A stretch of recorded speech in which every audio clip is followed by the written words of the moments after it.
Bismillahirrahmanirrahim. Assalamualaikum warahmatullahi wabarakatuh. Alhamdulillah, wassalatu wassalamu ala rasulillah wa ala alihi wa ashabihi wa man walah. Amma ba'du, fa inna asdaqal hadithi kitabullah wa khairal hadi Muhammadin sallallahu alaihi wasallam, wa syarrul umuri muhdatsatuha, wa kullu muhdatsatin bid'ah, wa kullu bid'atin dhalalah, wa kullu dhalalatin finnar. Ikhwas sekalian yang saya cintai karena Allah Subhanahu wa taala, siang hari ini kita kembali mempelajari hadis-hadis Nabi sallallahu alaihi wasallam yang ada di kitab Riyadhus Shalihin. Kita masuk ke hadis yang kelima dari bab An-Nafaqah 'alal iyal, bab tentang memberi nafkah kepada keluarga. Hadis yang kelima, Wa'an Abi Mas'udin Al-Badri radhiyallahu anhu anin Nabi sallallahu alaihi wasallam. Diriwayatkan dari Abu Mas'ud Al-Badri dari Nabi sallallahu alaihi wasallam, qala, Rasulullah bersabda, idza anfaqa ar-rajulu ala ahlihi nafaqatan yahtasibuha fahiya lahu shadaqah. Kata Rasulullah, apabila seorang laki-laki memberi nafkah untuk keluarganya, untuk istrinya, untuk anak-anaknya, nafaqatan yahtasibuha, suatu nafkah yang dia mengharap pahala dari Allah Subhanahu wa taala dengan nafkahnya tersebut, fahiya lahu shadaqah, maka nafkah itu terhitung sedekah. Nafkah itu mendapatkan pahala shadaqah. Muttafaqun alaihi, diriwayatkan oleh Imam Bukhari dan Muslim. Rasulullah SAW bersabda di hadis ini, apabila seorang laki-laki memberi infak kecil ataupun besar kepada keluarganya yang wajib dinafkahi, istrinya, anak-anaknya, jika masih sisa dia juga menafkahi kerabat-kerabat yang lainnya. Nafaqatan yahtasibuha, dia mengharapkan pahala dari Allah Subhanahu wa taala. Jadi niatnya karena Allah Subhanahu wa taala dan niatnya ingin mendapatkan ridho dari Allah Subhanahu wa taala. Maka apa yang dia nafkahkan kepada keluarganya tersebut sedekah bagi dia, mendapatkan pahala sedekah bagi dia. Kita tahu keutamaan berinfak, dan pahala berinfak itu bertingkat-tingkat, berderajat-derajat sesuai dengan situasi dan kondisinya, sehingga kita perlu memperhatikan prioritas. Dan di antara yang diprioritaskan oleh syariat ini adalah nafkah kepada keluarga sendiri. Ini keutamaannya yang sangat besar, memberi infak kepada orang-orang yang memang wajib kita nafkahi. Ini amalan yang paling utama, karena Allah Subhanahu wa taala dalam hadis qudsi mengatakan, wa ma taqarraba ilayya 'abdi bi syai'in ahabbu ilayya mimma aftaratuhu alaihi. Tidaklah seorang hamba bertakarrub kepadaku yang lebih aku cintai daripada takarrub dia dengan perkara-perkara yang aku wajibkan kepadanya. Jadi beribadah kepada Allah Subhanahu wa taala dengan perkara yang wajib baginya, itu adalah takarrub yang paling Allah cintai. Sehingga nafkah kepada yang wajib kita nafkahi itu lebih Allah cintai daripada nafkah kepada yang lainnya.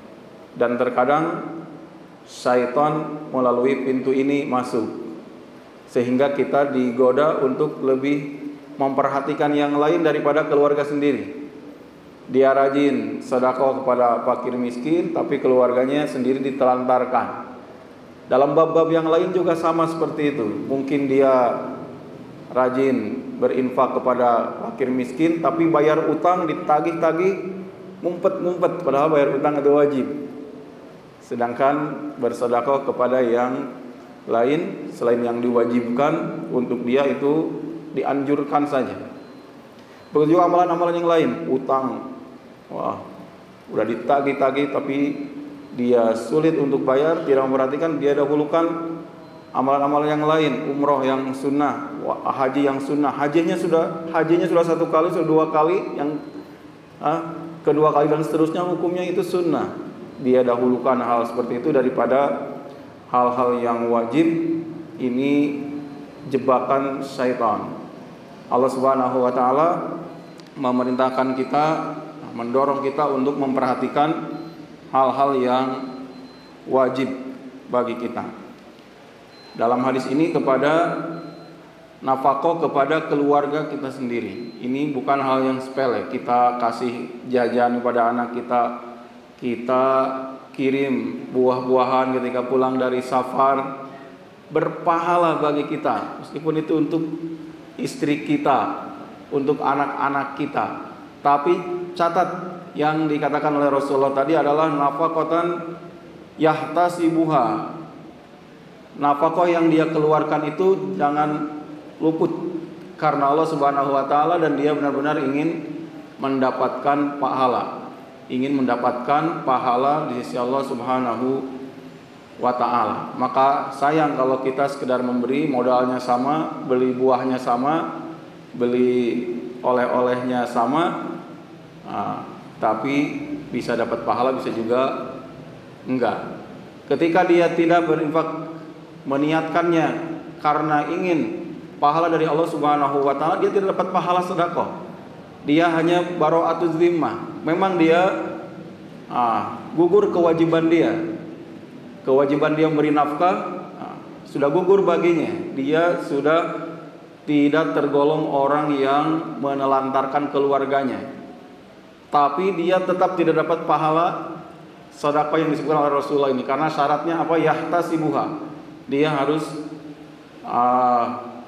berharap pahala dari Allah Subhanahu wa taala, ikhlas karena Allah Subhanahu wa taala. Ini hadis ini menunjukkan pentingnya kita menghadirkan niat. Sayang kita beli cilok, beli apa ke warung, sama, yang karena Allah dan yang tidak karena Allah juga sama. Ciloknya berapa Ustaz Yahya tuh? Itu sama mungkin tuh 10.000, 20.000. Sayang kalau dari apa yang dikorbankan oleh kita itu sampai tidak dapat pahala sedekah. Syaratnya yahtasibuha. Kemudian perkataan Rasulullah SAW, fahiyalahu sadaqah, itu menjadi sedekah baginya. Sedekah di sini adalah sedekah majazi, bukan sedekah yang hakiki. Bukan memberi kepada keluarga itu adalah sedekah yang sebenarnya, bukan. Tapi dia mendapatkan pahala seperti pahala sedekah. Dari mana kita memalingkan makna sedekah di situ kepada makna majazi? Oleh karena Rasulullah SAW memberi nafkah kepada keluarganya.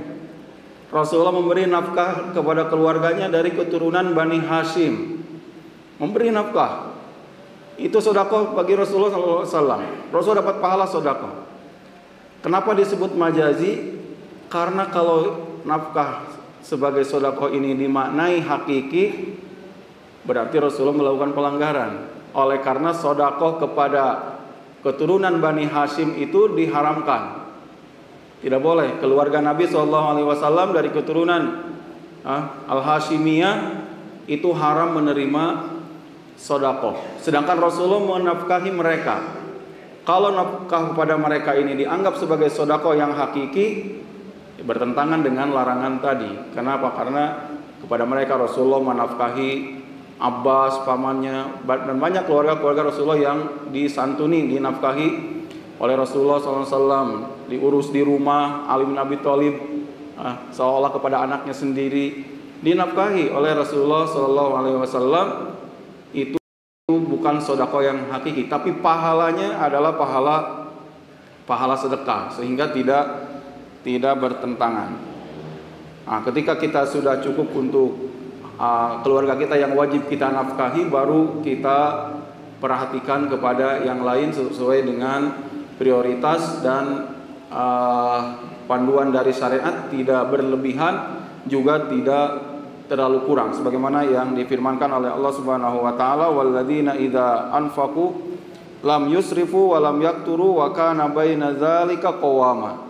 Dan orang-orang yang memberi nafkah lam yusrifu, tidak berlebihan juga tidak terlalu kurang, wa kana baina dzalika qawama, akan tetapi di antara kedua hal tersebut secara adil. Dan tambahan qawama ini tidak sekedar wa kana baina dzalik, akan tetapi antara berlebihan dan antara berkurangan, di tengah-tengah, tapi ditambahkan lagi oleh Allah Subhanahu wa taala qawama, karena menunjukkan adil. Adil itu tidak mesti jumlahnya seimbang sama, akan tetapi sesuai dengan prioritas. Bisa ada yang dilebihkan, ada yang dikurangi sesuai dengan situasi dan kondisi. Wallahu ta'ala, itu hadis yang bisa kita sampaikan pada siang hari ini. Hadis kelima memperkuat hadis-hadis yang sebelumnya tentang bab memberi nafkah kepada keluarga.